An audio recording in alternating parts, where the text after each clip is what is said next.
Welcome to Soulfire Wisdom with Kate Olson.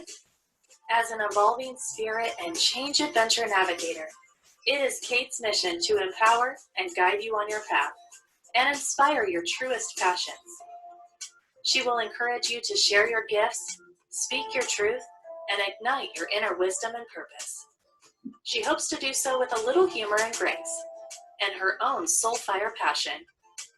Kate talks with amazing guests who have embraced the pursuit and are fanning the flames of their own passion, purpose, and soulfire wisdom. Now here's your host, Kate. Good afternoon. Welcome to Soulfire Wisdom and totally awesome tips. So we're going to be doing tips on surviving social distancing and not getting the virus. So today's tip is on face masks, which we're all supposed to be wearing when we go out. And there's been a lot of different videos and that on how to make your own. And so I found my own way of making a face mask. This right here, this is a wide headband that I bought at Walmart. And I can't really imagine wearing it as a headband, maybe, but it makes a perfect face mask. So what I did was I took some of those hair ties and I hand sewed them onto the edges here. You can see they look big, but they're about the size of your ears. And so you just put those around your ears so it stays on. And this goes over your head and it makes a perfect face mask.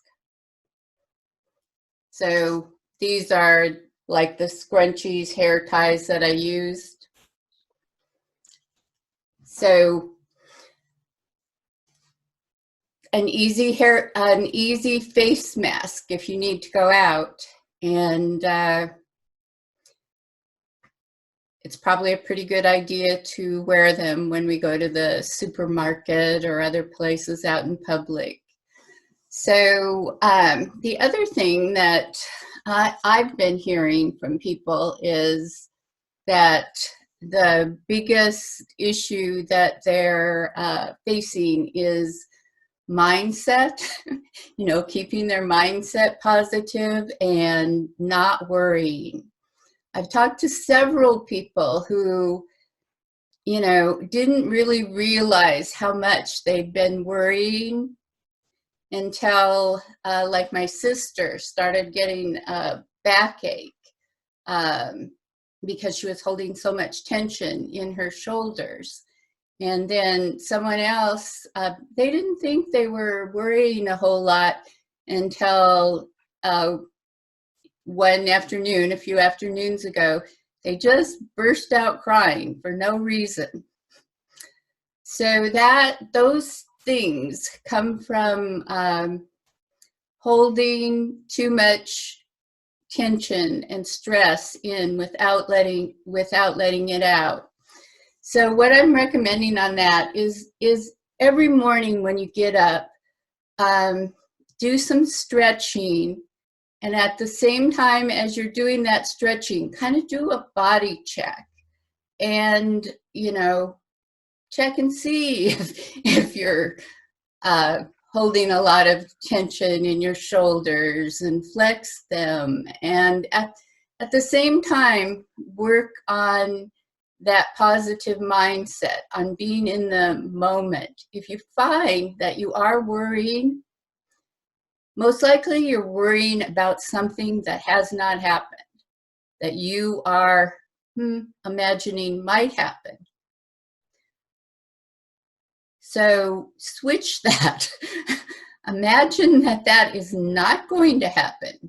Imagine that something better, something good is going to happen. Like everybody's going to social distance, and the spread of the virus is going to slow down or stop. They're going to ramp up testing, and we're going to get through this. And it's going to be over, and our lives will resume. Not maybe exactly the same, because hopefully we've learned something from all of this. But for your own health, stop stressing. So we have a great show planned for today. My guest is Angela Marshall, and she's a writer and she's a speaker, but she has a story to tell about, how she got there. And so she's a motivational speaker, and as I said, a best-selling author, and she's known as Author Stone. She calls herself a positive words powerhouse that utilizes her personal experience of struggle, strength, and success to captivate audiences and readers. Angela's story ranges from the peaks of extravagance as an NFL wife to hitting bottom as her life crashed and the road to rebuilding and finding her true self. Angela resigned from 20 years in the corporate world to embrace the purpose that has pursued her throughout her life, to be unmasked, unchained, and untamed. Angela has been featured in numerous platforms, from World's Most Amazing People, Born to Write, Awake and on Purpose, Hero Show, Your Superior Self, Unsung Heroes, and many more. Today she is here with us, and we're going to find out more about her inspiring journey. So I'm so happy to have you here, Angela. How are you today? Hi, Kate. I'm doing amazing. Thank you. It is such an honor to be on your show and just to connect with you and be able to interact with your viewers and your listeners. Thank you for having me. Well, we're waiting to hear. So before we get into other questions, can you tell us a little bit more about yourself and what brought you to your current path? Absolutely. As you mentioned to the listeners, I am Angela Marshall. That is my name. I am also peace. I'm love. I'm light. I am life. And those are things, affirmations that I tell myself every single day just to get through, especially now, these uncertain times. I have been coined, in addition to some of the things that you mentioned earlier, I've been coined the mental horticulturist. And I've kind of fit myself into that mold, if you would, because I am one who I'm seeking out to plant seeds of positivity to impact and influence people across the globe. So that's, really the only way to do that is through your truth, through your testimony, your trials, your tribulations, but more importantly, the triumph side of it also. So I set out to write a book, which is my autobiography, the story and life of an ex-NFL wife, and everything else just kind of took its own turn from there, if you would. Mm-hmm. It has been an amazing journey. I will say that, it's crazy how your plans are like 3 bullet points, and then from the 3 bullet points, it like umbrellas to 10 more bullet points. So I never really set out to be a speaker of sorts, but because of the impact and the influence that I've had through my storytelling, I've had the pleasure of meeting people all across the globe, of sitting on various radio shows, TV shows, and different podcasts just to share my story and interact with others, because I'm still learning. I get asked the question a lot, how did you find yourself? I'm still finding myself. So it's not like it stopped. Yeah, it's not like it stopped when I got, this aha moment that, girl, you need to make some changes. and like I'm this perfect person now. No, that's not it at all. I am still finding myself. So when did you start to feel that you weren't living the life you were meant to live? When did that first start to come about? I will say in the NFL lifestyle, I just never felt like I fit. And it wasn't so much as because of the standard of beauty that is, pushed upon you societal wise. But I just, I never went to bed fulfilled and I never woke up fulfilled. And I know that sounds really crazy because at the time I was married and then I also had 2 children. And so a lot of people like to say, well, you were a mom, like, isn't a mom fulfilling? Well, yes, but I was living through them. So I think that you have to make the distinct choice to not only, make your children happy or see that your children are happy and that your spouse is happy, but you have to have inner happiness also. And I did not have that for many years. I mean, even after the divorce and after that lifestyle, I still was just very, I don't know, robotic, I guess would be a good way to describe it. Just kind of going through the routine and habitual day-to-day activities of life. And that is no way to live. So I was like in this, I don't know, like I put myself in this self-induced coma, if you would, and everybody else's opinion, everyone else's, whatever they liked, I liked, whatever they wanted, I wanted. Whatever they didn't do, I didn't do. So that's one of the reasons why I've adopted these 3 keys. When people ask me, well, what was the road that you took to finding, or, while you're on this finding your authentic self, it's about I want, W-A-N-T, what do I want? I want, W-O-N''T, what want I do? What want I allow? What want I tolerate in my life? And then I will. What are those things that, can help me to arrive at my most authentic self? So that's how I got to this journey. So that kind of leads into the next question I have. So what does authentic self, what does that mean to you? Authentic self means waking up fulfilled, going to sleep fulfilled, being happy despite outer circumstances. A lot of times we allow other people or just things, just life that hammers us to determine whether or not we're happy, we're sad, we're peaceful, we're joyful. And I get it, life happens, but I'm getting better now that I'm on this journey to continue to find my authentic self.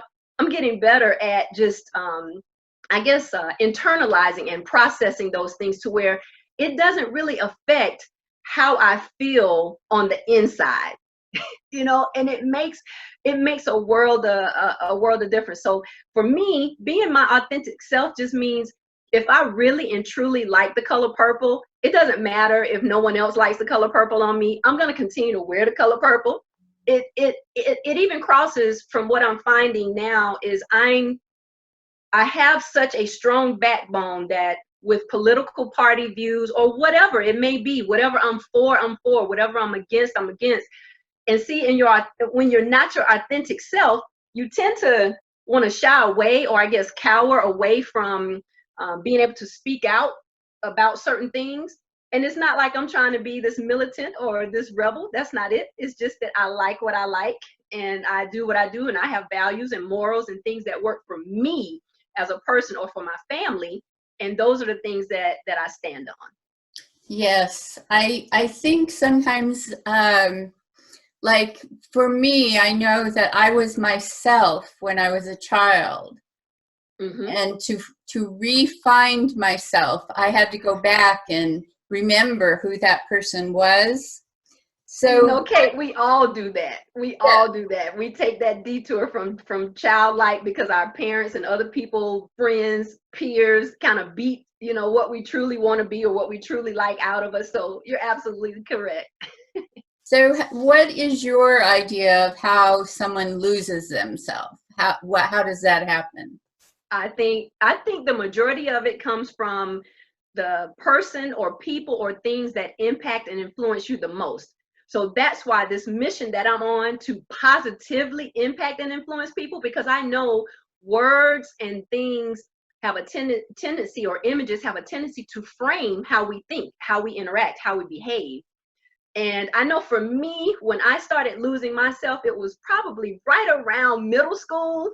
So maybe around that 6th, 7th, 8th grade time frame, you know, where certain things became uncool or cool or hip or unhip. And, you know, it just kind of spiraled from there. And then you get more aware, I guess, of the worldly pressures and their standards, and you're trying to conform and you're trying to transform into, you know, or transition into something that is actually, in my opinion, is not attainable, because the world, their standards change so much. 1 minute it's okay to do this, and the next minute it's not. 1 minute it's okay to wear this, from the styles to the trends to everything else. And, you know, it's like you will never arrive at being settled and being happy. You can't, because they're always flipping the switch on you.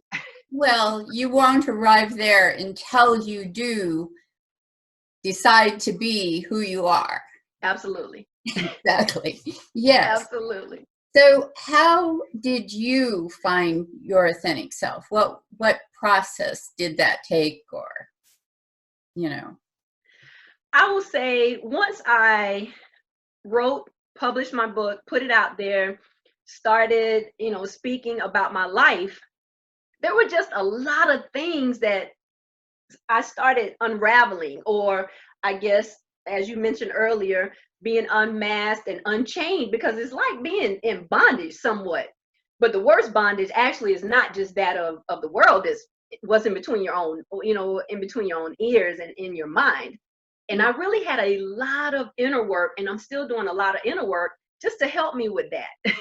So it's just one of those, I guess, paths, if you would, that you take, because you know how miserable it is when you are, you know, just this puppet for everybody else. And it just feels so freeing and so amazing to just be exactly who I was created to be, and just love myself. Like, I mean, there's nothing about me at this particular point, from the genres that I read or people that I interact with, or different things in my personal or my professional life, where I feel, oh, I better not say that, or I better not do this, or I better not, you know, show that I'm in support of this, or whatever. And back, you know, before I started on this path to find my authentic self, I would do that. I was real reserved. I was real conservative. Just real intimidated. If I don't want to offend this person, I don't want to offend that person. And I'm not saying that when you're finding your authentic self, like, you got to be this jerk, you know, and you are just, you know, you don't care about anybody's feelings. You don't use any tact or decorum, because you should.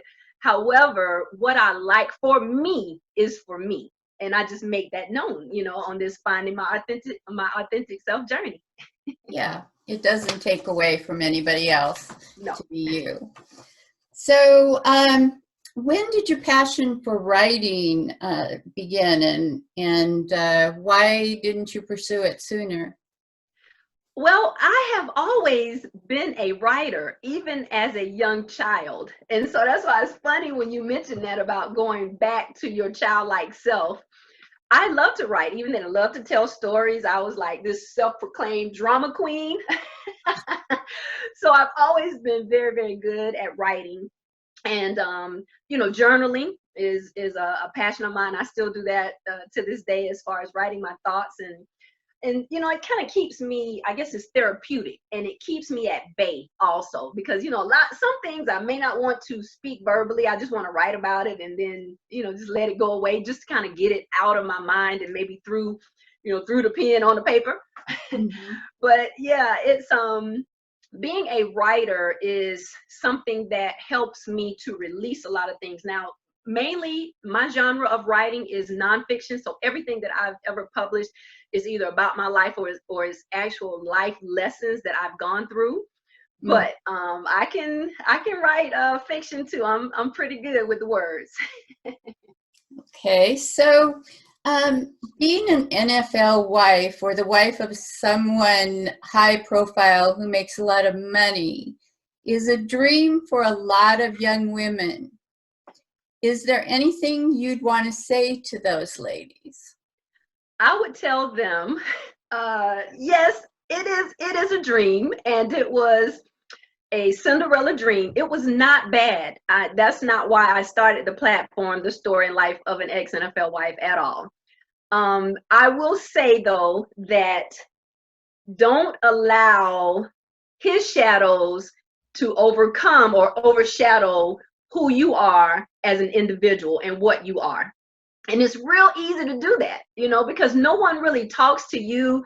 And this is when I was, a former NFL wife. No one really talked to me for me. Like, they always wanted to hear about him. So if they couldn't get directly to him, who was the closest source? His wife at the time. So, I think we lose sight of ourselves, and that can be for some. Now, maybe some people, there's some wives or spouses of celebrities or people in positions of power that don't mind that. But for me, it was a miserable feeling for me. So I would just tell them, don't lose yourself. Yeah. Don't lose yourself. You can actually lose yourself in any relationship. But in that type of a relationship, I can see where it might be even more of a obstacle. Yes, absolutely. And so, what obstacles do you face with the story and life of an ex-NFL wife platform? Well, let me say this. Three things. One, sometimes people don't take you seriously, Kate, because, the stigma, let's think, and I'm going to be real transparent. I hope that that's okay for your viewers. Sometimes the stigma is you're pretty, you're this WAG, which is wife and girlfriend. You're pretty, but you don't have any brains. So when I first started this platform, and I would send out different submissions, my publicist would send out different submissions. It's like, well, what does a former NFL wife have to say? Like, I mean, all they do is probably shop, drink wine all day, and spend money. So I really had to solidify who I was and what my intent was as far as my mission, which my mission is to positively impact and influence through words, work, and wisdom. So it wasn't like, let me be on your show, let me be on your show. It was, I want to be on your show to talk about some of the things that I went through, some of the things that I'm doing, some of the programs. I mean, I have lead programs for children, I have mentor programs for females ages 13 to 17. So it's a lot of stuff that is, under that story and life of an ex-NFL wife. So that's one thing. The second thing is sometimes people have a tendency to stereotype you and not like you just because you've had a particular lifestyle that they haven't. So I noticed that from time to time, different interactions that I would have, people would actually, it would be as though I was boasting, but it wasn't. I mean, I'm just telling you my reality. Like, that was my reality, but they were choosing not to like me or choosing to, say that I was vain or egotistical.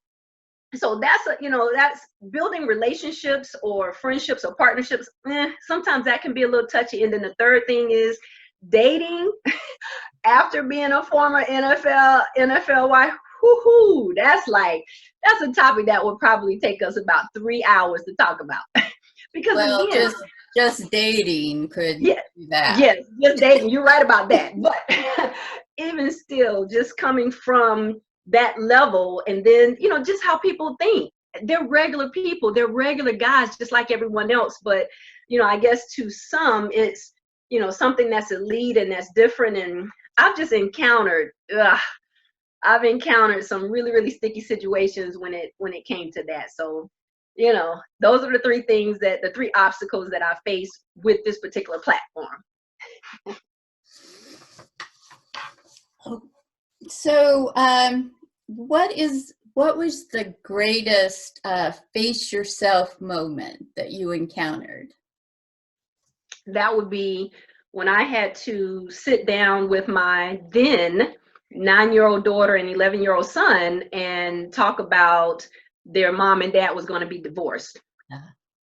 It was a rough, situation, even though they knew it. Like, it wasn't like a shock, because unfortunately, my ex and I, we were so young. We argued in front of the children. We talked about things that we should not have talked about in front of them.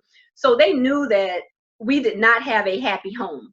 So that's another slogan of mine now, where I say, happy you, happy life. You have to be happy. And they knew that I wasn't happy. They knew that he wasn't happy. So just, having that moment, that face-to-face moment with them to say, okay, the structure of our family is going to be different. The finances are going to be different. Just our dynamics, our life is about to change. That was a moment that did two things for me. It weakened me for my children because I was hurting for them, but then it strengthened me to be able to find my authentic self. And disclaimer, I'm not an advocate for divorce. I'm not saying that that's the only way that you can get strong or you can get strengthened is by divorce. That was for me. That was, one of the things that helped me to be a better Angela. Yeah, I think everyone who's been divorced can relate to that. If you have kids, I know that, and the kids always do know. Even like my son was 5, and I remember, having this serious conversation with him. It was a while after the divorce, and he said, I understand why you and my dad don't want to be together, and this is a 5-year-old. And he said, but it's not fair. And I couldn't disagree with that. Yep. So he said, because I always have to miss one of you. Mm. And it's Yes. just, it's the truth of it.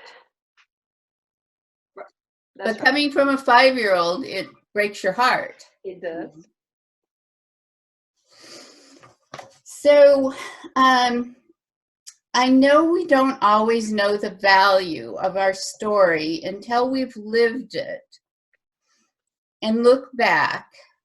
When did you realize that you had a powerful message to share? That would be the first mother-daughter tea that I was invited to do 4 years ago. And I had several people that came up to me afterwards and told me that they appreciated my story and that it was certain things that resonated with them that they were going to implement in their own life. And I'm like, because before that, and I'm not trying to take away from, the phenomenal speakers that are widely known, and then others that, are still charting this course. But to me, that is like the reason why I share my story. It's not like I want to just go in front of an audience, sell tickets so that I can live this fabulous lifestyle, or, people buy my books and they don't really get any value out of it. Like, that was a moment for me that actually inspired me. And it inspired me to tell more truths, to tell, to be more transparent. And then also just to understand that this vision and mission that I have should be one of substance, not just emptiness to where it's a lot of hoorah. You go to this event or this conference or this empowerment, and everybody's up on their feet and they're all happy for like the hour or 2 hours, and then you leave and there's nothing that really helps you to be a better you.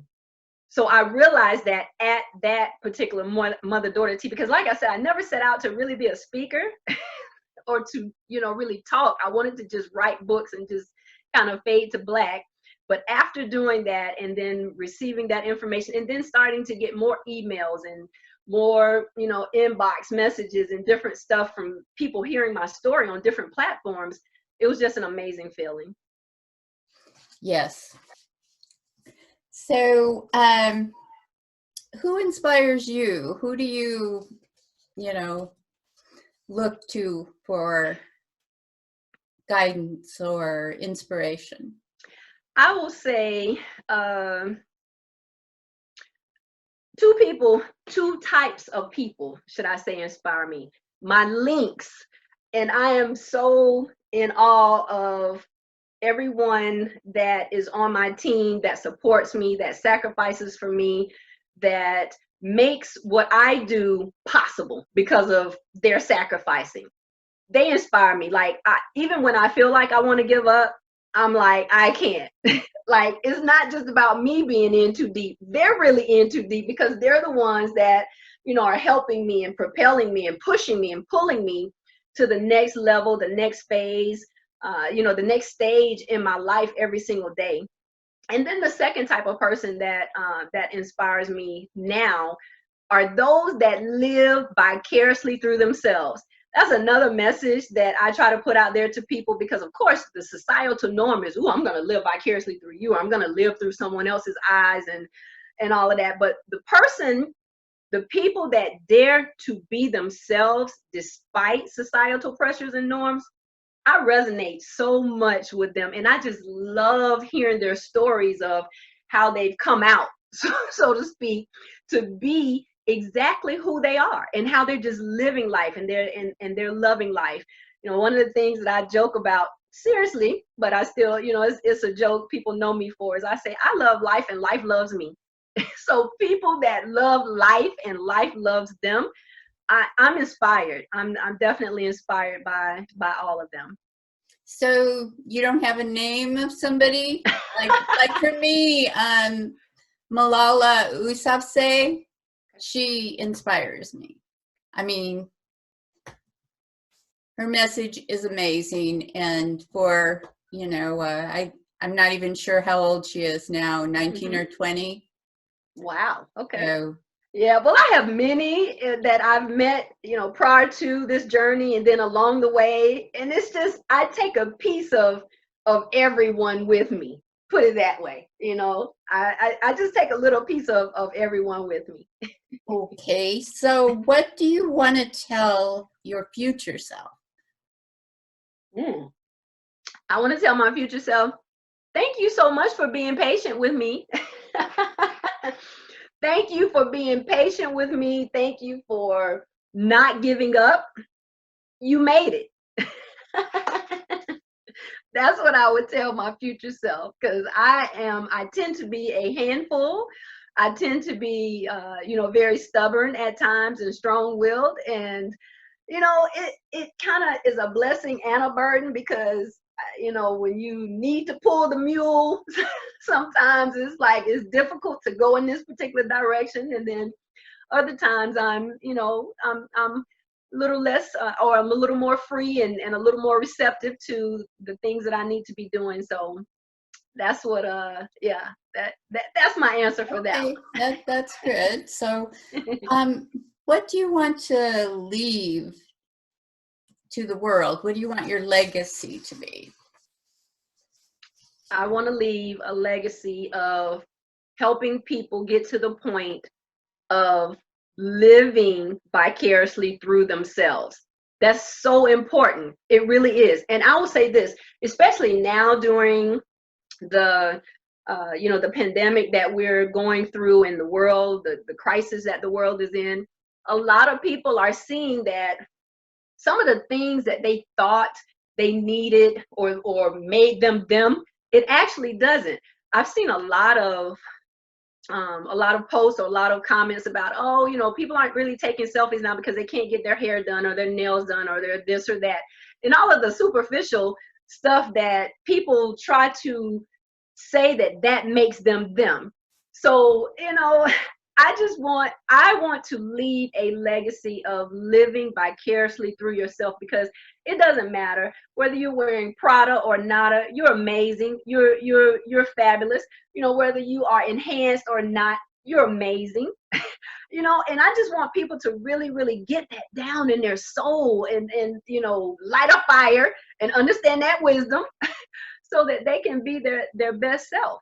So for me to leave a legacy of how do you live vicariously through yourself? Well, first, you get on a path of just finding your authentic self, and you don't divert from it. You don't take a detour from it, no matter what. You stay the course. So yeah, I just want to leave that legacy of living vicariously through yourself. Yes, I see that. I think one of the things that I want to leave to the world is I want other people, younger people that come after me, to discover some of the things that I discovered way sooner. Yes. So, That's priceless. yes. So right now we're experiencing unprecedented adversity and obstacles worldwide. In spite of this, what are you grateful for and what makes you feel optimistic? I am grateful for family. I'm grateful for faith. I'm grateful for health, definitely health during this particular time. I'm just grateful for the opportunity every day that I can deal with or that I'm afforded the opportunity to handle all of my five senses as well as my spiritual senses also, because that's more important. You know, right now, more than anything, I think that working on that inner man, since there's so much downtime and not a lot that, you know, you can run away from, there's a lot of stuff that you can actually just sit and just force yourself to face at this particular time. So I'm grateful. I'm grateful for that time, a lot of time that I'm having to renew, to reset, to refocus, and just restructure Angela. I'm grateful for those. Grateful for connections and networking that I'm still able to make through the wonderful world of technology.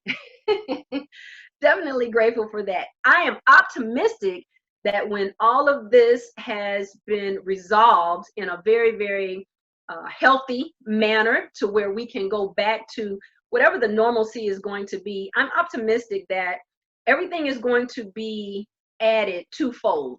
And I think that if people put in the work now, as far as, you know, still not taking this like as a vacation, but understanding there's some things we need to do personally, some things we need to do professionally, getting our families in order, getting our health in order, different things like that. If you really stay on top of it, when all of this is over, it will be, you know, it'll be much easier to resume life, whatever that looks like for you. Yeah, I saw an interesting perspective posted on Facebook.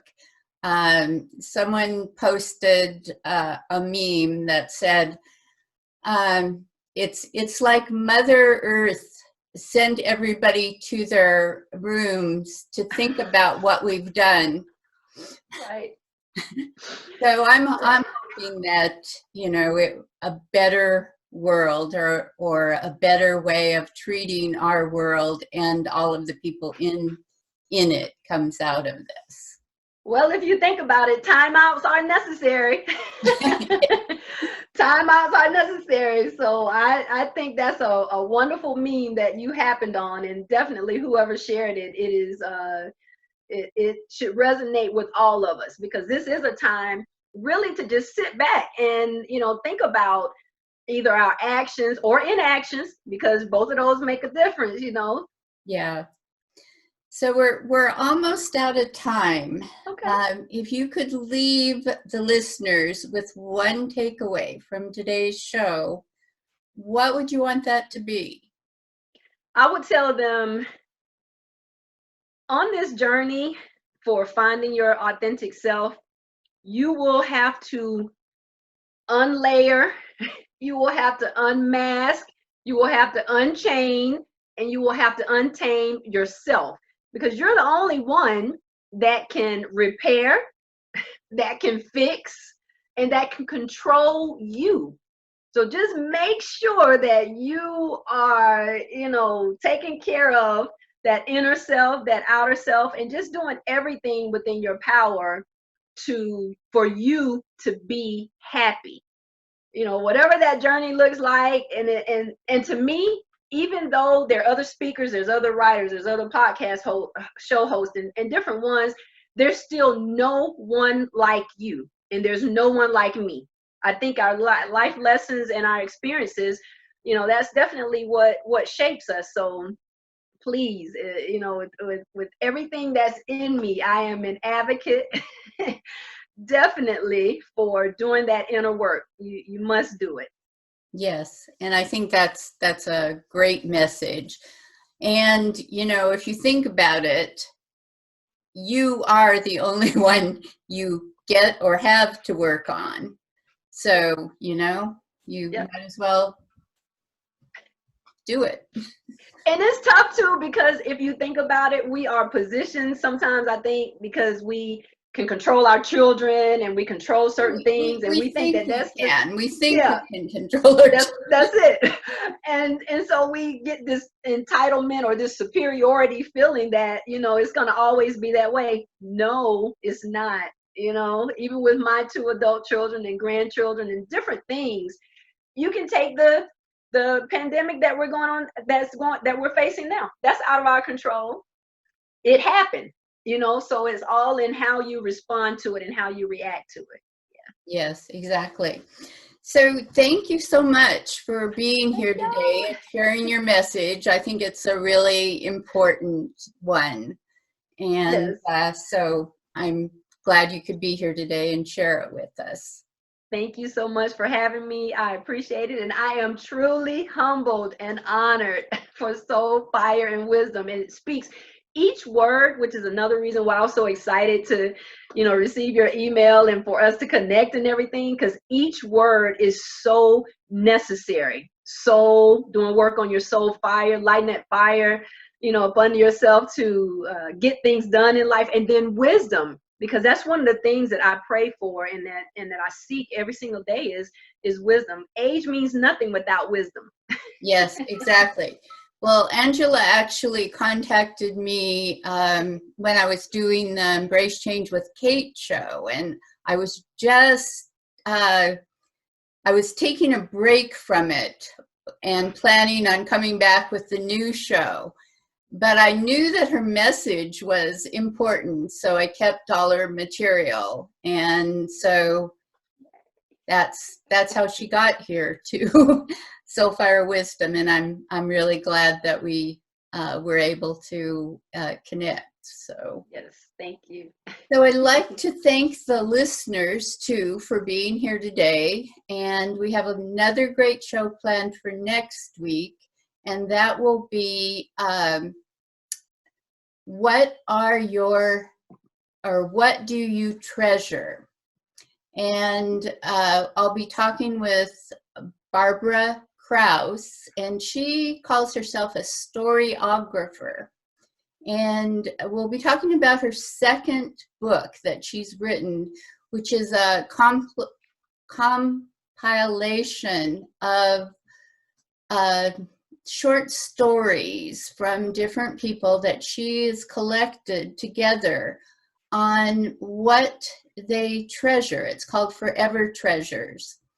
And I was honored to be one of the, I think I'm page 27, and I wrote a little short story about, it's called The Letter, and it's about a letter I got from my mother about 6 months before she passed away.